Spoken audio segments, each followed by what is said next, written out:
Merhabalar, Papatyam Örgüler YouTube kanalıma hoş geldiniz. Bugün sizlerle bu güzel bluzun yapılışını paylaşacağım. Bluzumuz 40-42 bedene uygun. İki parça halinde yaptım. Şişle yaptım.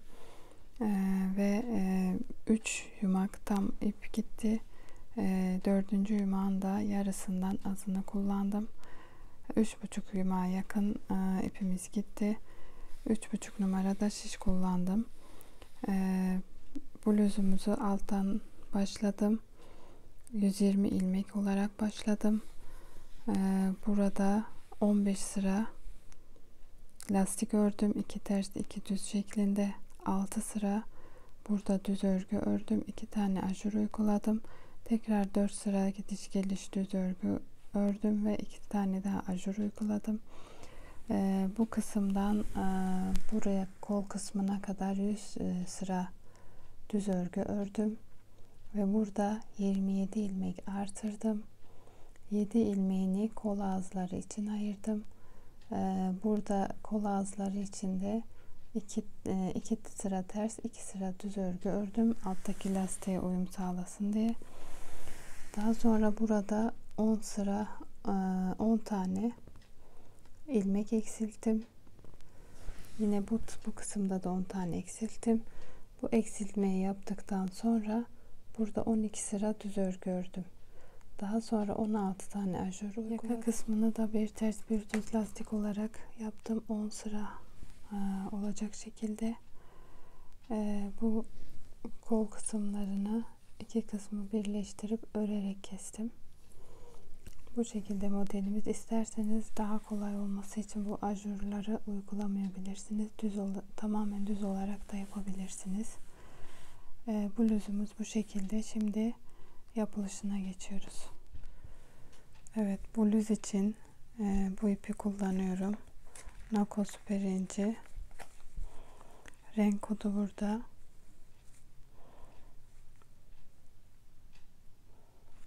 ...260 metre. Şiş olarak da 3,5 numara misinalı şiş kullanacağım. Evet, şimdi başlıyoruz. Bismillahirrahmanirrahim. Şimdi şişimize 120 ilmek takacağız. Bu şekilde başlıyorum ben. 2 3 4 5 6 7 8 9 10. Bu şekilde 120 ilmek şişimize takıp tekrar döneceğim. Evet, 120 ilmek şişimize taktık. Şimdi 2 ters 2 düz olarak lastik yapacağız. 15 sıra. Bu şekilde.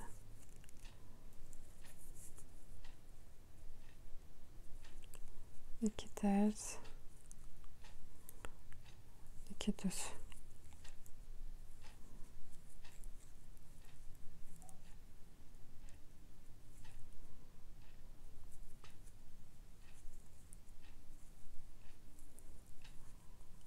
Ters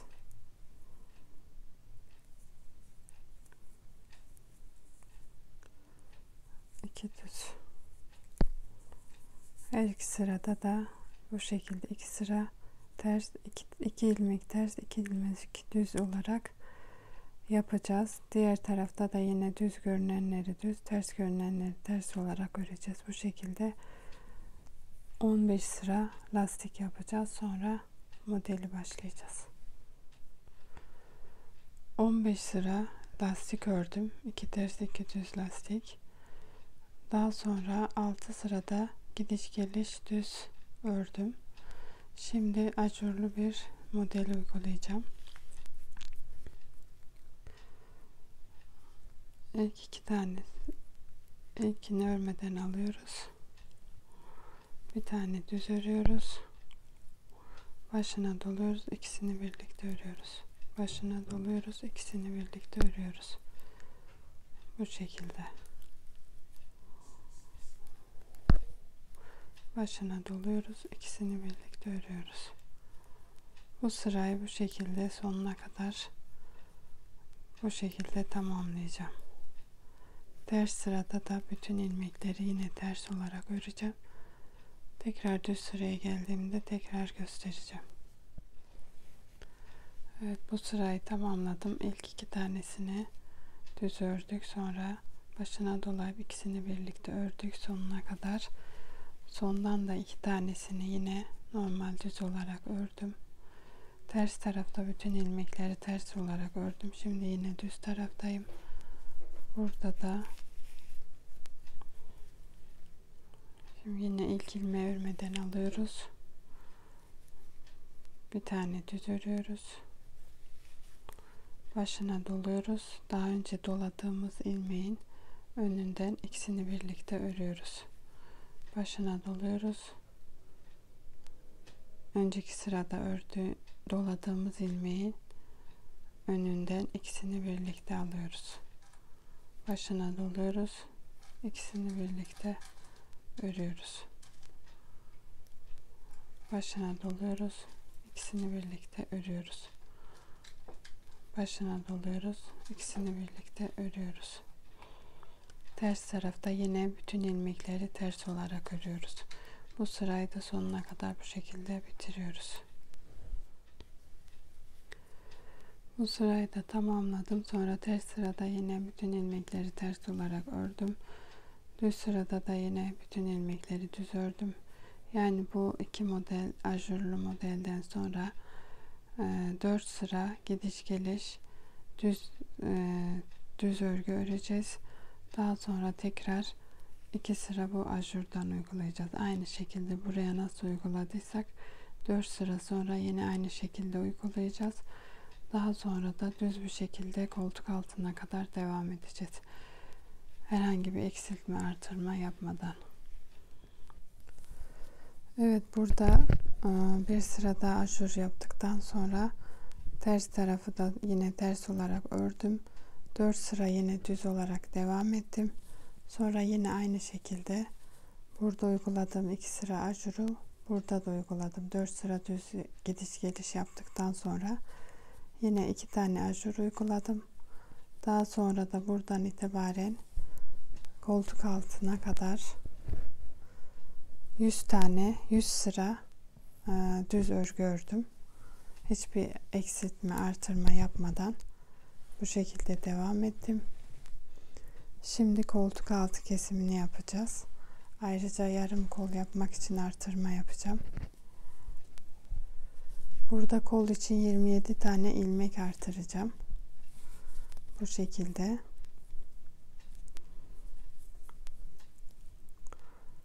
Bir,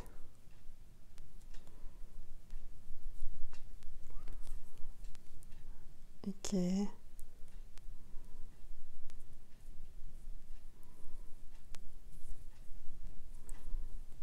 üç, 4, bu şekilde ilmeğimize geçirip ilmekten bırakmadan şişe takıyoruz. Sonra ilmeğimizi bırakıyoruz. Bu şekilde 27 tane ilmek artıracağım. Sonra tekrar döneceğim. Evet, burada 27 ilmek artırdım. Şimdi 27 ilmeğin 7 ilmeği kollar için, kol uçları için, yani kol lastiği için bu şekilde düz öreceğim. Yine normal 2 sıra düz 2 sıra ters olacak şekilde lastik oluşturacağım. Şimdi 7 tanesi 3, 4,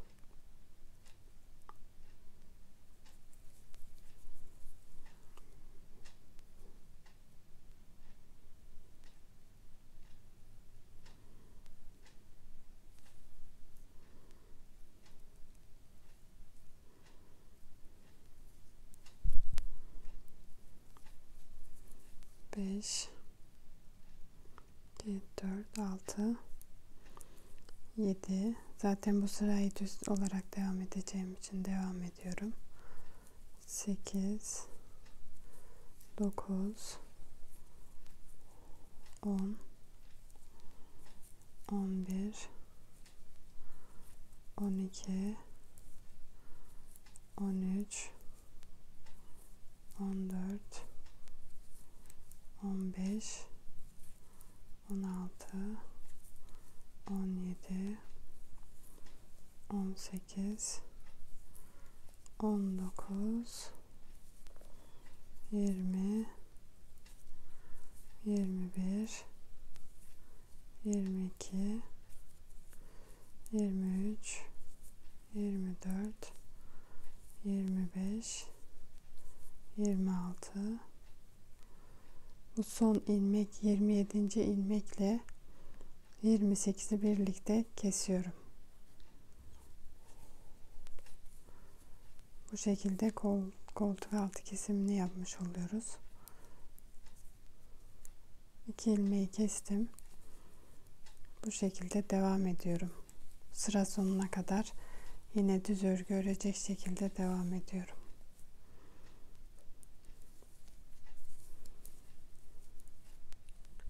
Evet, sıra sonuna kadar düz örgü ördüm. Şimdi burada yine 27 ilmek artıracağım.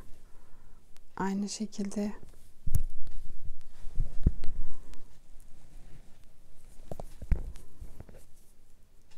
bu şekilde 27 ilmek artıracağım. 1, 2,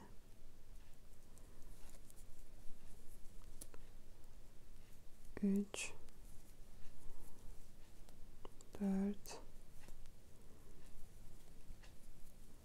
5, bu şekilde 27 ilmek artıracağım. Tekrar döneceğim. Evet, burada da 27 ilmek artırdık. Şimdi burada da hepsini ters öreceğim. Burada yine 7 ilmeğimiz kol uçları için, kol lastikleri için ama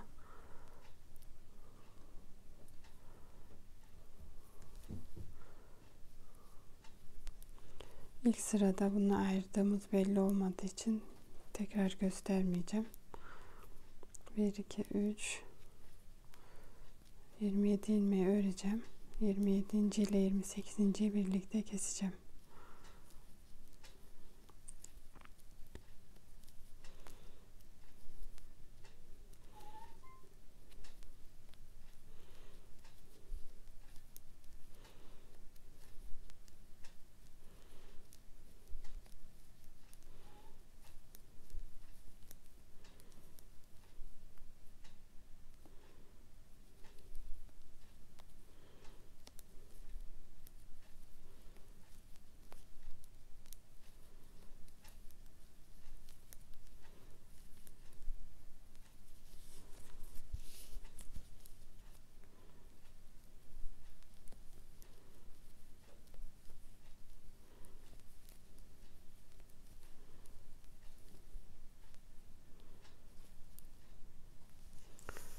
Burada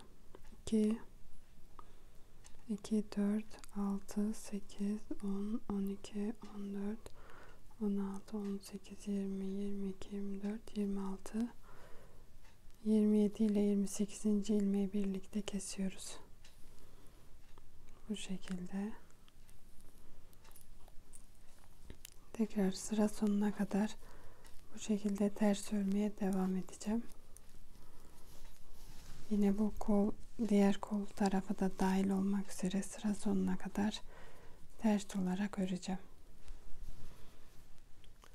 Evet, sıra sonuna kadar hepsini ters ördüm. Şimdi burada yine kol kısmını yapacağım. Burada 7 tane ilmeği lastik olarak ayırdım. 2 sıra bu şekilde düz yapacağım. 2 sıra düzü yaptım. Şimdi 2 sıra ters yapacağım. İlk ilmeği örmeden alıyorum. 2, 3, 4, 5, 6, 7. 7 tane ilmeği ters olarak ördüm. devamını 20 ilmeği de düz olarak öreceğim. Lastikle birlikte 27. ilmeğe geldiğimizde 27 ile 28'i birlikte keseceğim yine aynı şekilde.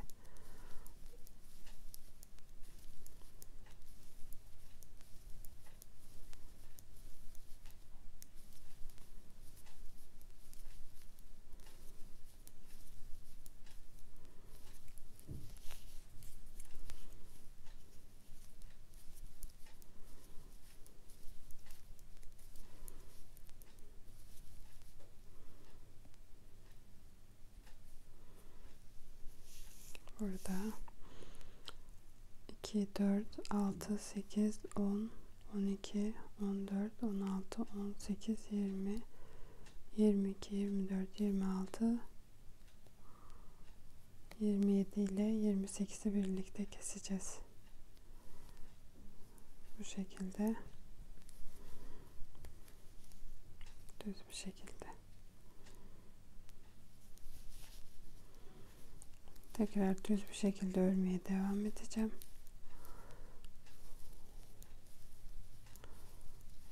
Bu sırayı bu şekilde düz giderken keseceğiz. Diğer tarafı da ters taraftan keseceğim.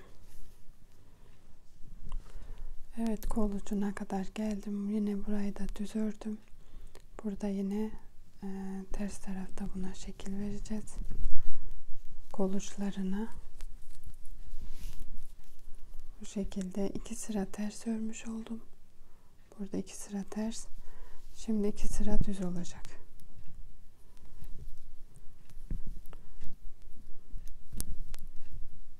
1, 2, 3, 4, 5, 6, 7.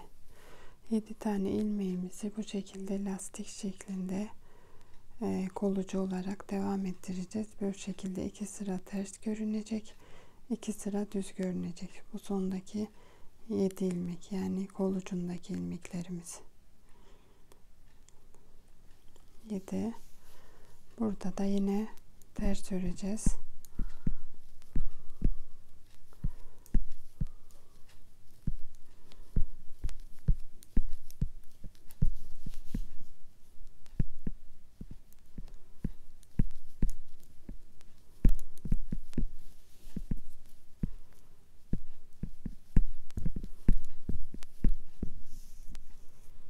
İki, 4, 6, 8, 10, 12, 14, 16, 18, 20, 22, 23,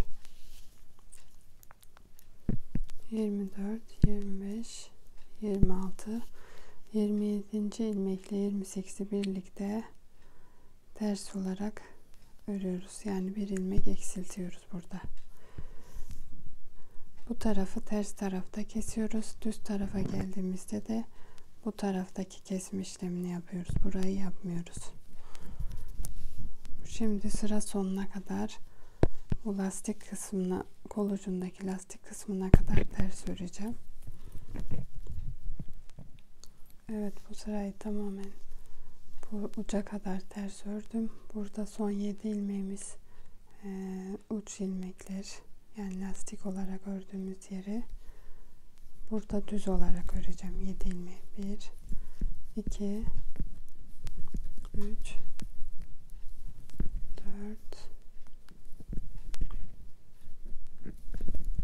4, 5, 6, 7.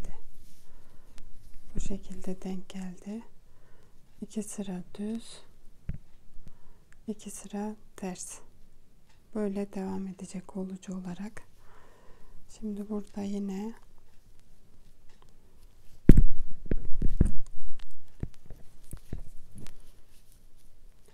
şimdi 2 sıra düz oldu, 2 sıra ters oldu. Şimdi yine düz öreceğiz. İlk ilmeği örmeden alıyoruz.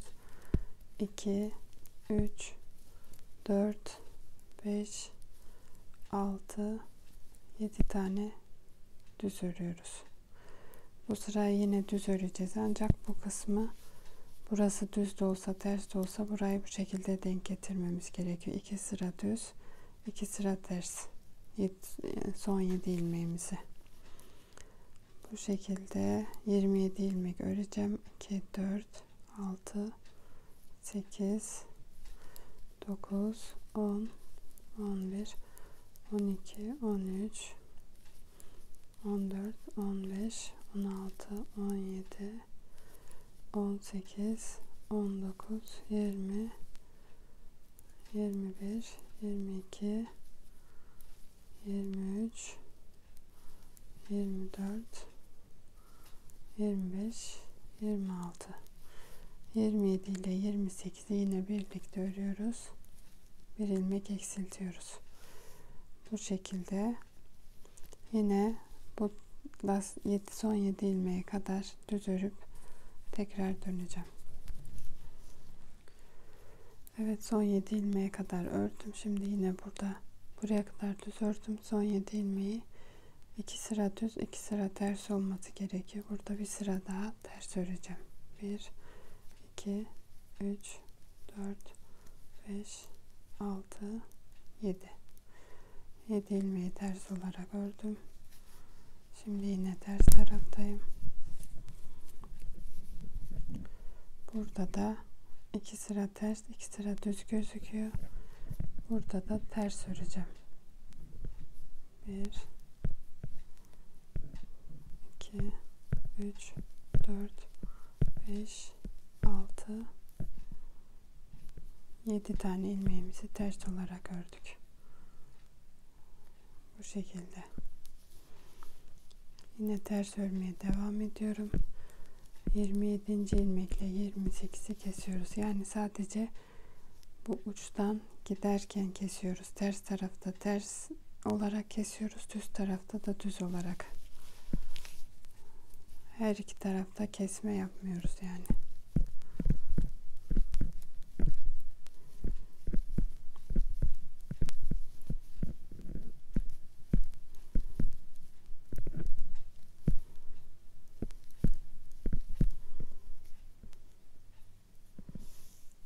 Burada 2, 4, 6, 8, 10, 12, 14, 16, 18, 20, 22, 24, 25, 26, 27 ile 28'i birlikte kesiyoruz.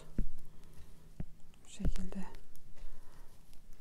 Yine sıra sonuna kadar, diğer kolun ucuna kadar, son 7 ilmeğe kadar ters olarak örüyoruz. Burada da yine lastik kısmına göre 2 sıra düz, 2 sıra ters olacak şekilde nasıl denk geliyorsa o şekilde devam ediyoruz.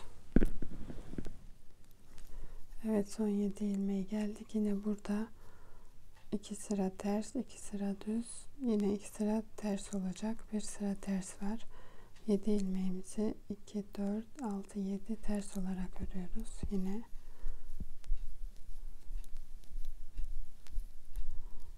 yani ters tarafta ters örmüyoruz. Bazen ters olarak denk geliyor, bazen düz olarak denk geliyor. Buradaki gidişata göre ters, 2 sıra ters, 2 sıra düz olacak şekilde örüyoruz.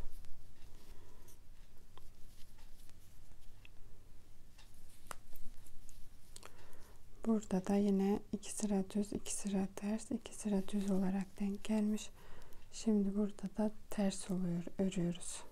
Yani 7 ilmeğimizi 2, 3, 4, 5, 6, 7 ilmeğimizi ters olarak örüyoruz.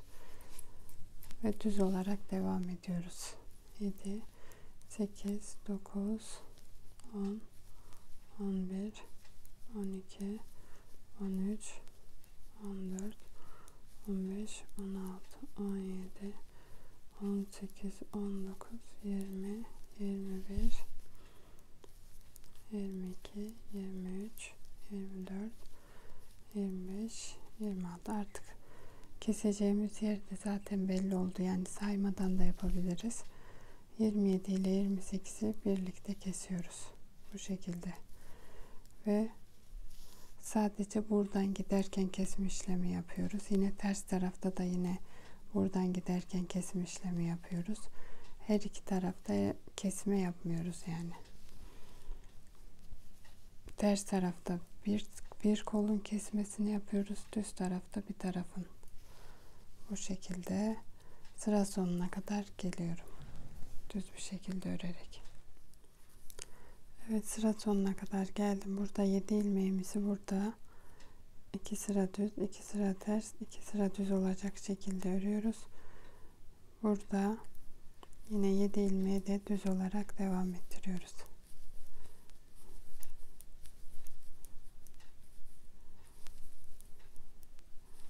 Yedi tane düz. Bu şekilde. Ters taraftayız. Burada da yine ilk ilmeği örmeden alıyoruz. 2 sıra ters, 2 sıra düz, 2 sıra ters. Şimdi 2 sıra ters öreceğiz 7 ilmeği. 1 2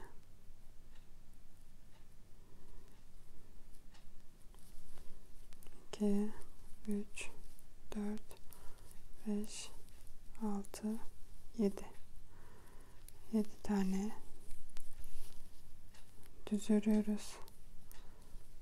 27. sıraya kadar ters örüyoruz. 27 ile 28'i birlikte kesiyoruz.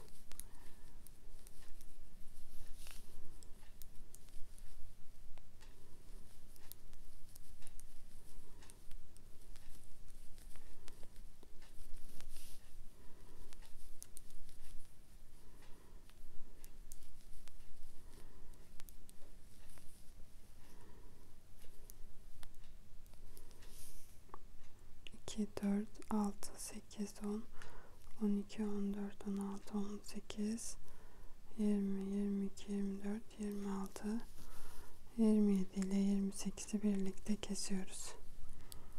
Bu şekilde bu tarafı keserken ters tarafta kesiyoruz. Burada da yine düz taraftan gittiğimiz için düz tarafta kesiyoruz. Her iki tarafta toplam burada 10 tane kesme işlemi yapacağız. Yine burada da 10 tane. İkisi birlikte toplamda 20 ilmek eksilttikten sonra 10 sıra daha normal düz öreceğiz. Daha sonra bir model, yine ajurlu model uygulayacağım. Bu etek ucuna uyguladığımız modelden. Bu şekilde devam edeceğiz. Bu lastik kısmını da yine aynı şekilde 2 sıra düz, bu şekilde 2 sıra ters, 2 sıra düz, 2 sıra ters, 2 sıra düz, böyle devam edecek. Yani ilk 7 ilmeği bu şekilde devam ettireceğiz. Evet, her iki tarafta 10'ar ilmek kestim. Bu şekilde. Burada da aynı şekilde. Daha sonra 12 sıra daha düz örgü ördüm. Gidiş geliş 12 sıra. Şimdi ajur modelini uygulayacağım.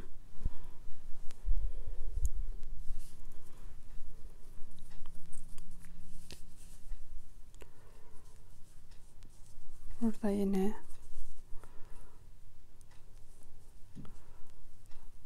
iki sıra düz, 2 sıra ters lastik örüyoruz. İlk 7 ilmeği burada bu şekilde. 2 tane düz öreceğim.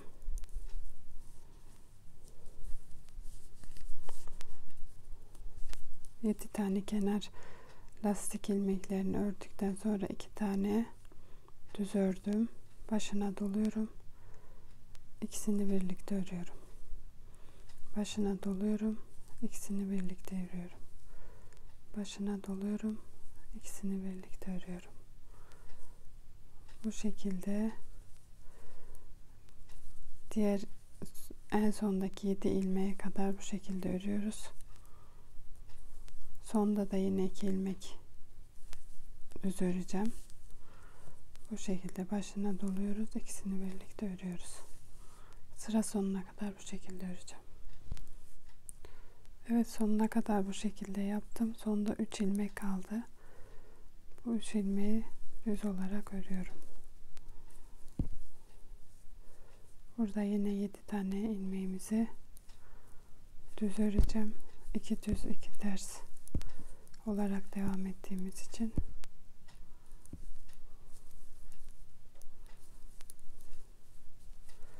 yine burada 2 diş ata göre 2 ters, burada düz yapacağım 7 ilmeği. Geri kalan tüm ilmekleri de ters olarak öreceğim sıra sonuna kadar.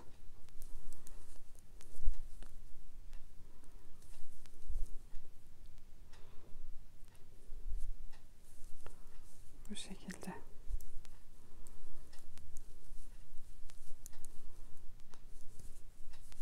Başına doladıklarımı da ters olarak örüyorum.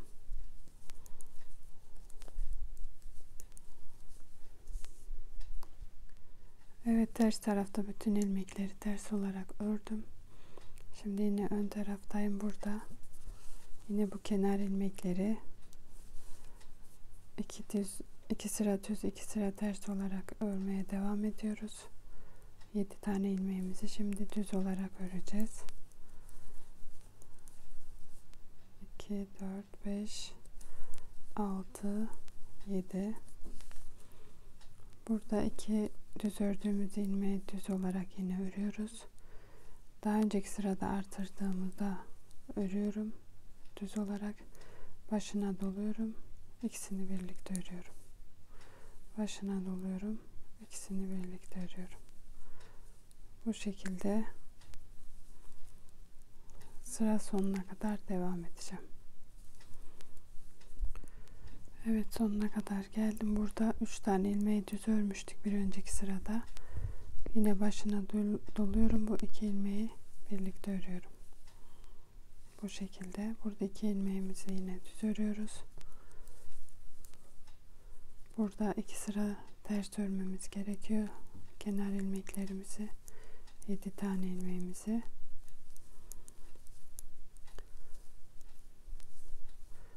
Yine bu lastik kısmı nasıl denk geliyorsa o şekilde 2 sıra ters 2 sıra düz olacak şekilde burada ters örmemiz gerekiyor.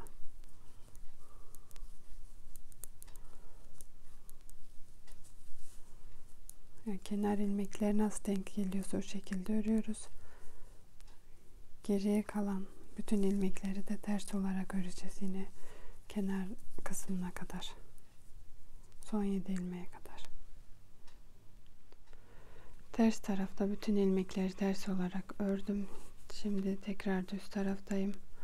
Yine burayı 2 sıra ters 2 sıra düz gelecek, denk gelecek şekilde örüyoruz. Şimdi burada ters öreceğim 7 tane ilmeğimizi.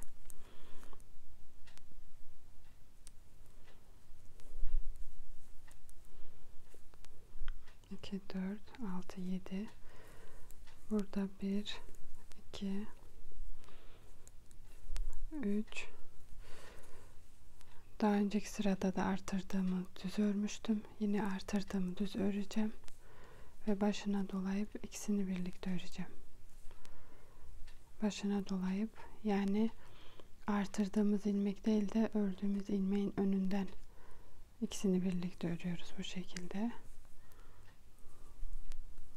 Bir önceki sırada yaptığım gibi aynı şekilde başına dolayıp ikisini birlikte örüyoruz. Bu şekilde sıra sonuna kadar devam edeceğim. Yine lastik, yani kenar kısmını yine nasıl denk geliyorsa o şekilde öreceğim.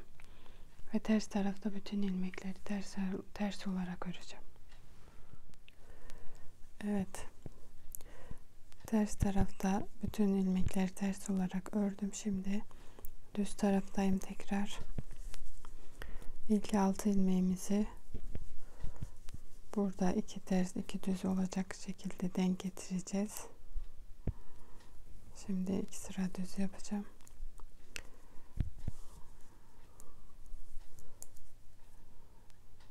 Pardon, 7 ilmeğimizi düz olarak öreceğim.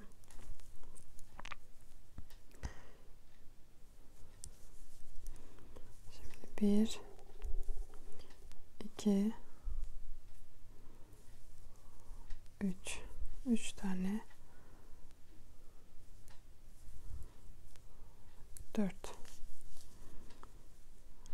4 tane düz ördük.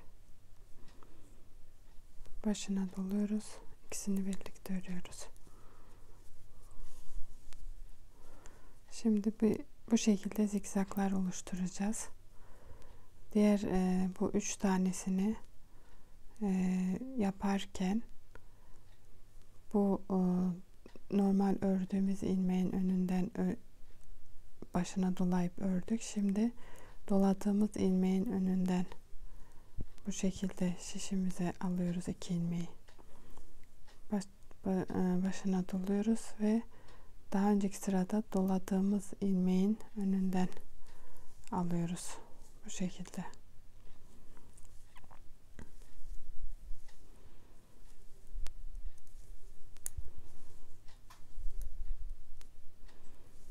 Bu şekilde devam edeceğiz.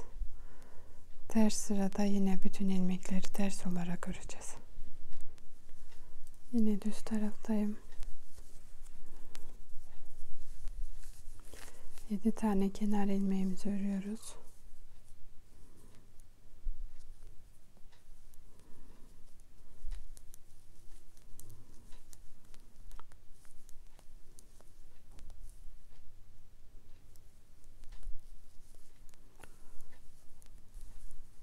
İki, 3, 4 tane düz örüyoruz. Başına doluyoruz.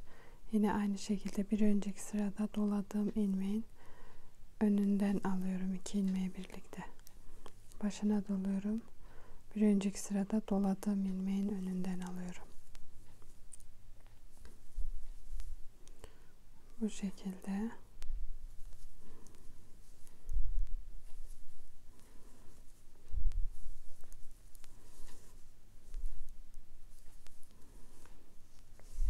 Bu şekilde sıra sonuna kadar devam ediyoruz.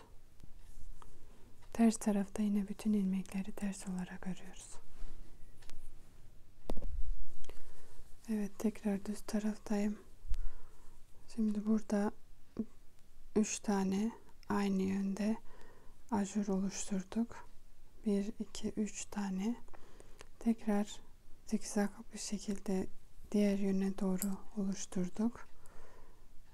Sola doğru, sağa doğru bu şekilde.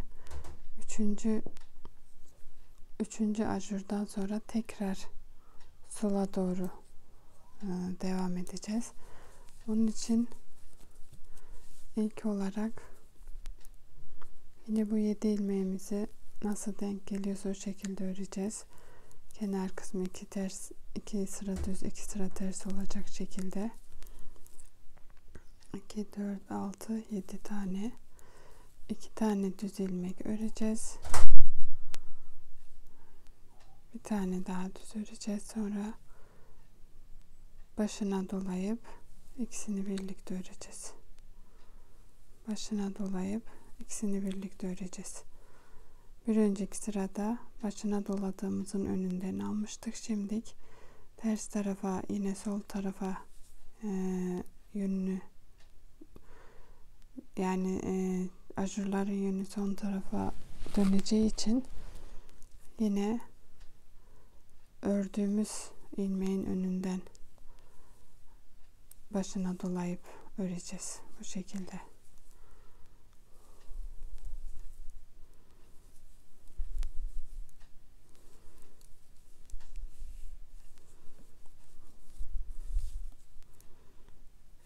Zikzaklarımızı bu şekilde oluşturacağız. Bu şekilde. Yine 2 sırada aynı bu şekilde yaptığımız zaman yine 3 tane gözükecek. Bu sefer yine ters tarafa döneceğiz. Aynı burada olduğu gibi bu 2 sırada yaptığımız gibi bu şekilde zikzakları oluşturmaya devam edeceğiz. Belli bir uzunluğa gelene kadar. Evet, bu zikzaklara başladıktan sonra bu zikzakları bu şekilde kaç sıra yaptığımızı bu şekilde hesaplıyoruz. Bu zikzakların köşelerinden bu şekilde 1, 2, 3, 4, 5, 6, 7 tane köşe olacak şekilde Ya da bu şekilde sayabilirsiniz. Delikleri tam 1, 2, 3, 4, 5, 6, 7, 8, 9, 10, 11, 12, 13, 14, 15, 16 tane ajur modeli uyguladıktan sonra şimdi bu yaka kısmını ayıracağım. Yaka, kollar, omuz o şekilde ayıracağım. Şu anda şişimizin üzerinde 155 ilmeğimiz var. Bunu orta kısma 52 ilmek ayıracağım. Kenarlara da 51 bir tarafa, 51 bir tarafa bu şekilde ayıracağım. Bu kısmını normal ajur şeklinde öreceğiz. İlk 52, 51 ilmeği.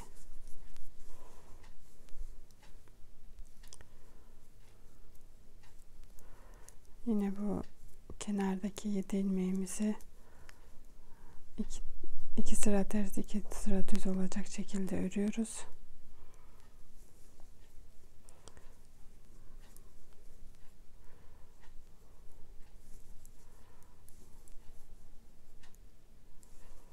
Burada da yine ajurları devam ettiriyoruz aynı zikzak şeklinde.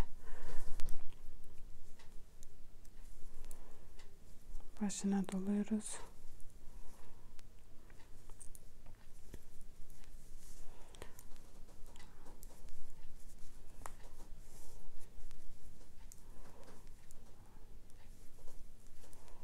Bu şekilde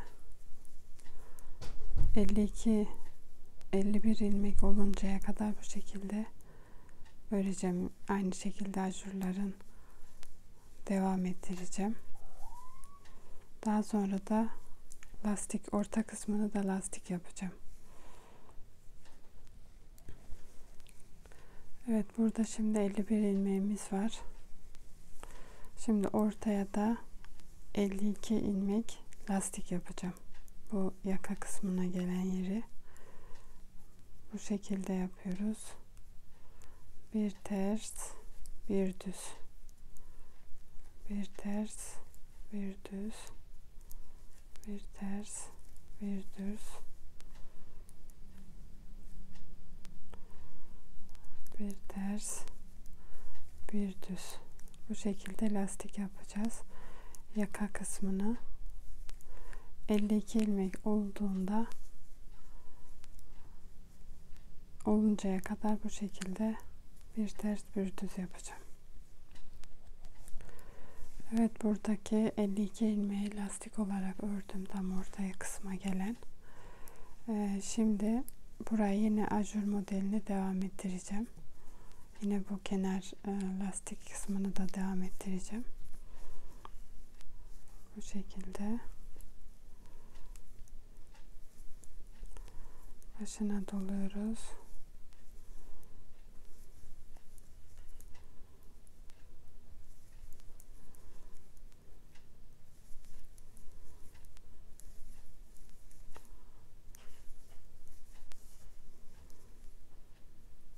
Sıra sonuna kadar bu şekilde devam edeceğim. Burada yine lastik kısmına denk 2 sıra düz 2 sıra ters olarak denk getirecek şekilde devam ettireceğim. Sadece orta kısmındaki 52 ilmeği de lastik olarak devam edeceğiz. Bir ters bir düz, hem arka kısmında hem ön kısmında bir ters bir düz denk gelecek şekilde devam edeceğiz. Buradaki 51 ilmeği ters tarafta hepsini ters olarak ördüm, normal ajurlu kısımda yaptığımız gibi. Burada da lastik kısmına geldim. Yine burada ters görüneni ters, düz görüneni düz olacak şekilde 52 ilmeği öreceğim. Bu şekilde.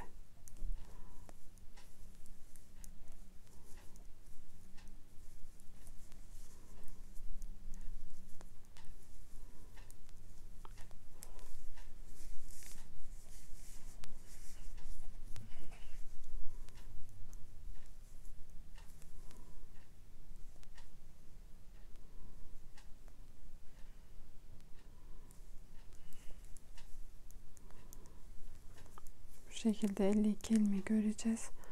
Sonra yine buradaki 51 ilmeği de yine ters olarak öreceğim buraya kadar. Burayı yine aynı burada nasıl 2 sıra düz 2 sıra ters olacak, denk gelecek şekilde devam ediyoruz. Aynı şekilde burayı da aynı şekilde ajur olarak devam ediyoruz. Orta kısmındaki 52 ilmeği de bir ters bir düz lastik olarak devam ettireceğiz. Evet, burada yine 51 ilmeği bu şekilde ajurlu bir şekilde ördük.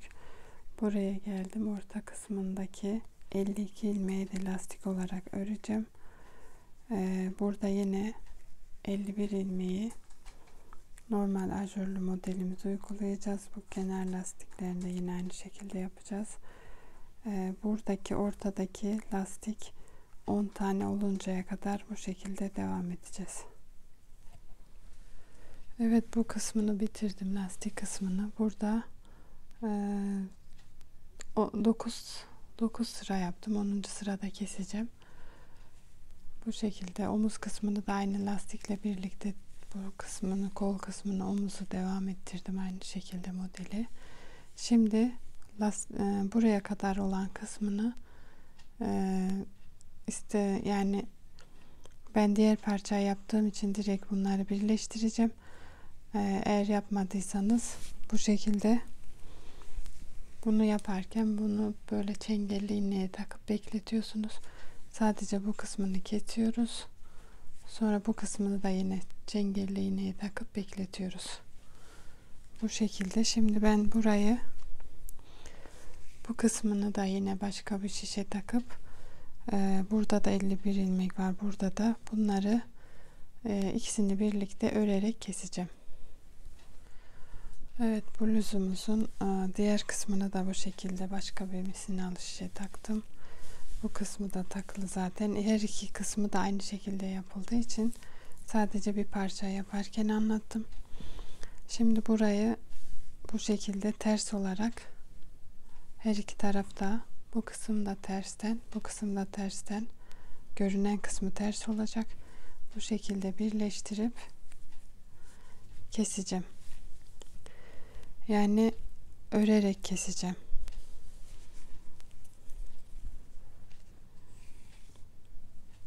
Bu şekilde.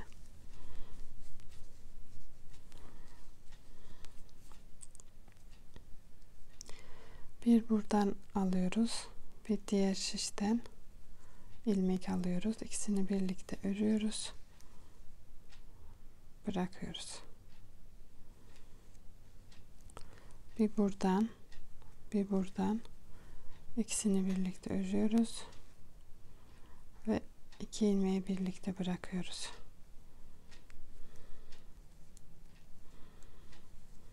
Sonra bu şekilde birini diğerinin üzerine getirip kesiyoruz. Bir öndeki şişimizden bir arkadakinden ilmek alıyoruz. İkisini birlikte örüyoruz. Ve öndekini bu şekilde kesiyoruz. Bu şekilde bir öndekinden bir arkadakinden ilmek alıp ikisini birlikte örüyoruz. Sonra bu şişimizdeki arkadaki ilmeği öndekinin üzerine geçirip kesiyoruz. Bu şekilde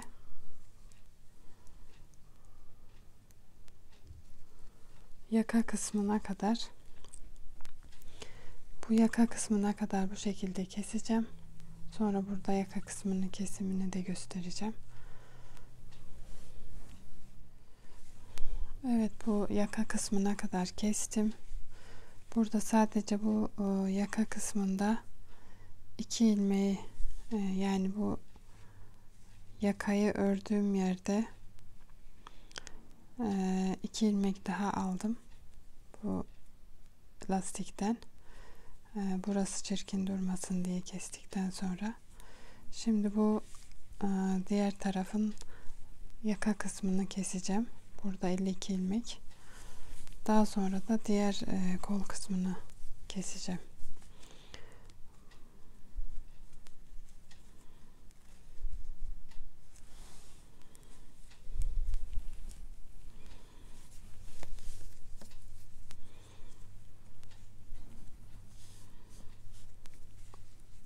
Bu şekilde yine bir ters bir düz örerek keseceğim.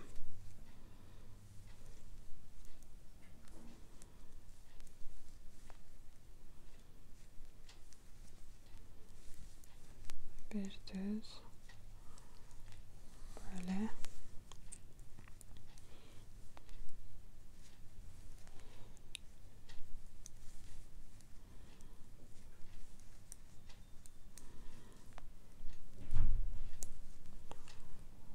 Bu şekilde sıra sonuna kadar keseceğim. Yani sıra sonuna kadar diyorum. Burada yaka kısmı bitinceye kadar 52 ilmeği bu şekilde keseceğim. Evet, bu kısmını da kestim, yaka kısmını. Burada 2 ilmek bıraktım. Buraya kolla birlikte kesmek için düzgün dursun diye. Bu şekilde burayı da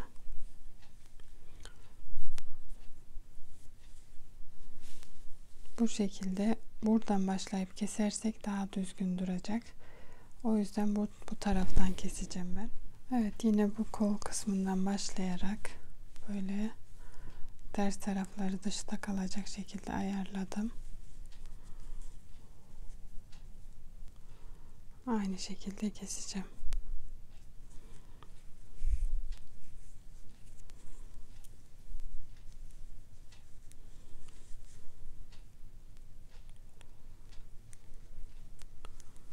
Bu şekilde bir öndeki ilmekten, bir öndeki şişten bir arkadaki şişten ilmek alıyorum. İkisini birlikte örüyorum.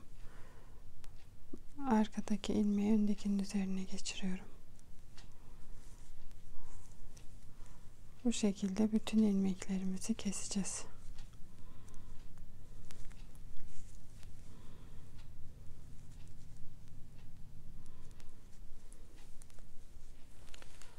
Evet, her iki kısmını da aynı şekilde diktim. Böyle düzgün bir şekilde kesmiş olduk. Şimdi bir tarafını diktim. Bu şekilde.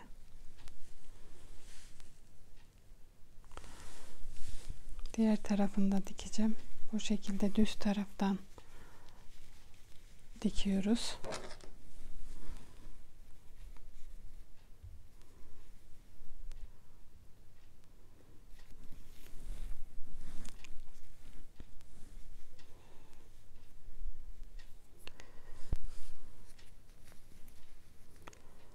Buradan bir ilmek alıyoruz.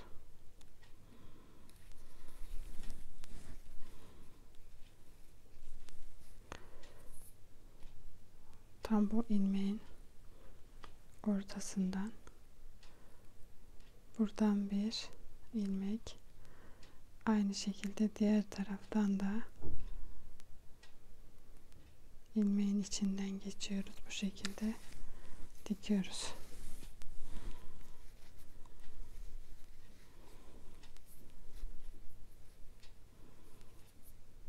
Bu şekilde.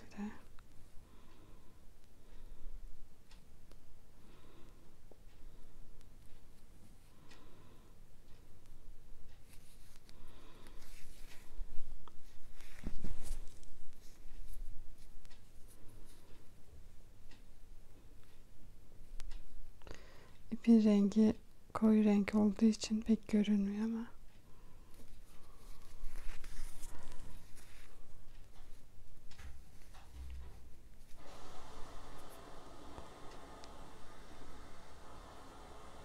bu şekilde sonuna kadar dikeceğiz. İsterseniz tersten normal düz dikişte yapabilirsiniz. Size nasıl kolay gelirse o şekilde dikiş yapabilirsiniz. Evet, bluzumuz bu şekilde. Kenarlarını da diktim. Böyle.